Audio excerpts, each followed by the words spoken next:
nikmat sesaat, tapi bisa menyesal sepanjang hayat. Faktanya, godaan narkoba tak hanya membuahkan hukuman penjara, tapi juga menguras harta, bahkan membahayakan nyawa para pecandunya. Tapi tekanan mental membuat sejumlah artis tergoda untuk lari dari kenyataan, meski karir dan kebahagiaan keluarganya dipertaruhkan. Contohnya Nia Ramadhani dan Ardi Bakri, serta pasangan Felincu dan Budi Haryanto yang terciduk tengah nyabu pada 8 Januari lalu. Siapkah Nia dan Ardi bila banding yang mereka ajukan tak dikabulkan pengadilan tinggi? Jika semakin banyak artis yang berulang kali jatuh ke pusaran narkoba seperti kasus Novel Samudra, apa yang harus dibenahi dari metode rehabilitasi narkoba? Sebelum menyaksikan jawabannya, izinkan saya Maria Andromeda pamit undur diri dari hadapan Anda. Saksikan terus Barista, berita artis ternama setiap Sabtu dan Minggu hanya di RCTI.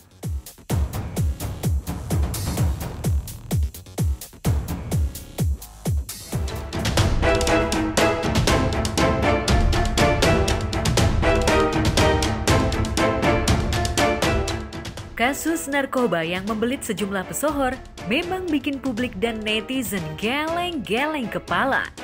Sepanjang 2021 hingga awal 2022, seolah banyak kejanggalan yang terpampang nyata di mata netizen. Ada selebriti yang tampil di press release mengenakan baju tahanan seperti Viko Fahriza dan Ardhito Pramono. Ada yang tidak pakai baju tahanan oranye seperti Rizky Nazar. Bahkan pasangan Nia Ramadhani dan Ardi Bakri tak pernah dihadirkan dalam press release dan mereka seolah mendapat perlakuan istimewa karena selalu mengenakan mobil mewah setiap datang dan pergi dari Pengadilan Negeri Jakarta Selatan. Padahal pesohor lainnya seolah diwajibkan datang menggunakan mobil tahanan.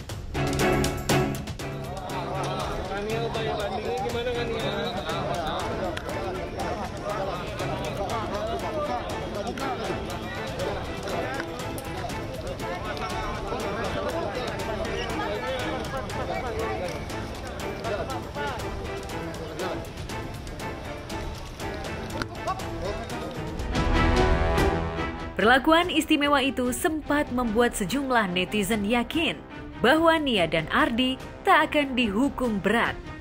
Faktanya, sehari pasca diciduk pada 9 Juli lalu, Nia Ardi langsung menjalani asesmen dan hasilnya mereka direhab di Ven Kampus Cisarua selama 6 bulan. 4 bulan rehab inap, 2 bulan rehab jalan. Sayangnya, setelah selesai menjalankan rehab, Nia dan Ardi yang berharap dihukum seringan-ringannya malah dituntut 12 bulan rehab oleh jaksa penuntut umum. Mereka sempat mengungkapkan rasa kecewa yang begitu dalam lantaran hasil asesmen BNN yang mengharuskan mereka rehab seolah tak dianggap oleh JPU. Kami mendengar hasil tuntutan, sejujurnya sedikit kaget karena hasil asesmen terpadu yang dilakukan oleh BNN, kami dirujuk 3 bulan rehabilitasi. Tetapi barusan kami dengar tuntutannya katanya 12 bulan. Saya nggak tahu atas dasar apa itu. Saya cuma berharap mudah-mudahan putusannya minggu depan, 2 minggu lagi, kami bisa diperlakukan seperti yang lain juga. Kami bisa mendapatkan keadilan juga. Ya, justru makanya itu yang bikin sedih sih gitu. Apalagi kan, apa ya Mbak, kayak ya sedih aja gitu loh. Dia kan bukannya pengedar atau ini itu gitu kan. Yang kalau kita beranggapannya ya seperti kasus-kasus umum narkoba lainnya gitu, kayak ya ada beberapa yang artis sebelumnya kan juga korban kan gitu. 2 minggu kemudian, kekecewaan Nia dan Ardi seolah bersisihan dengan perasaan marah dan sakit hati lantaran Hakim Ketua memvonis mereka 12 bulan penjara. Bersama Zen Vivanto, sopir mereka, Nia dan Ardi tak dianggap sebagai pengguna narkoba, sehingga mereka dianggap tak layak mendapatkan hukuman rehabilitasi. Tak heran usai sidang putusan, lidah Nia dan Ardi seolah keluh untuk bicara di depan awak media. Mereka hanya menitahkan tim kuasa hukum untuk mengajukan banding pada hari itu juga. Kita mengajukan banding sudah di depan persidangan pada hari Selasa. Kan ketiganya sudah menyatakan banding langsung di hadapan majelis hakim. Terus kemarin kami menandatangani akta banding. Kita punya hasil asesmen di November dan Desember itu bahwa mereka sudah pulih. Ketika dia sudah pulih, dia menjawabnya begitu. Tapi pada saat dia masih ketergantungan, apa dia bisa menjawab seperti itu? Hasil asesmennya pada saat dia masih ketergantungan, kami biasa saja kalau nggak pakai. Ya dia sudah pulih. Nah itu yang dipakai hakim. Andaikan itu dipakai sama hakim, satu alat bukti loh. Hanya satu keterangan terdakwa. Yang mana keterangan terdakwa itu kualitas alat buktinya jauh di bawah saksi yang disumpah. Ada surat, apalagi surat dokumen negara. Negara yang keluarin suratnya. Kemudian ada ahli. Kalau yang dipakai sekarang satu alat bukti saja. Karena katanya kami kalau nggak pakai nggak apa-apa. Jadi dia nggak punya ketergantungan sehingga tidak perlu direhab. Kan kata hakimnya begitu. Kalau cuma itu kan jauh banget. Masa hakim memberi putusan hanya berdasarkan keterangan terdakwa? Karena putusan belum ingkrah, Nia dan Ardi belum ditahan.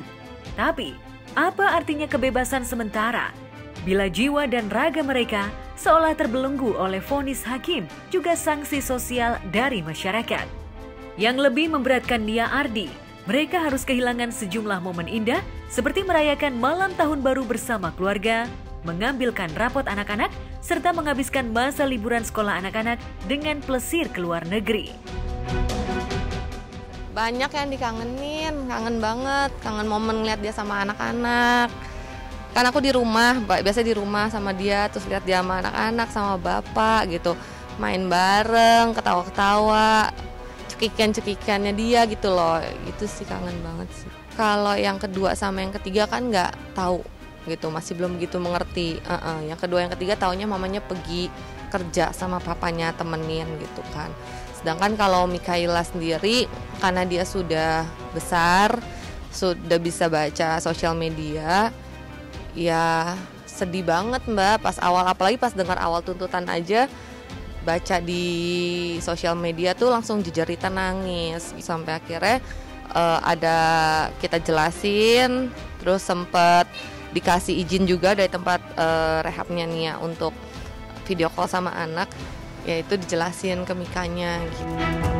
Lantas, seberapa optimis tim kuasa hukum memenangkan gugatan banding Nia Ardi? Karena kita bicara hukum ya, bicara normatifnya gitu. Kecuali kalau ada intervensi apa, tetapi saya yakin bahwa hakim pengadilan tinggi ini masih mudah-mudahan gitu masih on the track memeriksa sesuai dengan fakta-fakta yang ada dalam persidangan. Jika Nia dan Ardi terancam kembali masuk bui, pesinetron Naufal Samudra sudah dibebaskan oleh Polda Metro Jaya pasca diciduk pada 7 Januari lalu.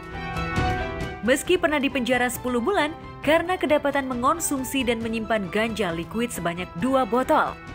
Naufal mengaku mengonsumsi ganja liquid untuk menghadirkan rasa rileks dan mudah tidur. Saat diciduk untuk kedua kali, berkat laporan seorang pengedar yang lebih dulu diciduk, hasil tes urin Naufal memang negatif, sehingga ia hanya ditetapkan sebagai saksi korban. Leni Weichert, ibunda Naufal, berjanji akan mengawal kesembuhan putranya dari jerat narkoba. Jadi kembali lagi yang kita sampaikan, Naufal lagi proses pengobatan. Semua dilakukan yang terbaik buat Naufal, hanya itu saja. Ya tentunya poin utama adalah kembali ke personal, apapun itu. Dan saya sebagai orang tua harus percaya penuh pada perjuangan itu. Dan saya memberi kesempatan untuk dia menjadi lebih baik. Itu aja, dengan cinta, dengan kasih, dan kita harus merangkul. Naufal bukan satu-satunya artis yang pernah 2 kali atau lebih tersandung kasus narkoba. Sebelumnya ada Jeff Smith, Jupiter Fortissimo, hingga Rio Raivan yang 4 kali terjerembab ke dunia nista. Mengapa rehabilitasi dan hukuman penjara tak membuat sejumlah artis sembuh dari kecanduan narkoba? Kalau kemudian penjara difungsikan sebagai sebuah wilayah untuk mengisolasi pesakitan agar tidak terus-menerus dipengaruhi oleh lingkungan yang toksik, lingkungan yang merusak, dan pada saat yang sama di dalam wilayah yang terisolasi semacam itu terpidana diberikan berbagai macam bentuk rehabilitasi, entah itu pengobatan fisik, pengobatan sosial, pembenahan secara spiritual dan seterusnya, boleh jadi justru di dalam penjara program rehabilitasi, program pemulihan kondisi si terpidana akan bisa berlangsung secara lebih positif.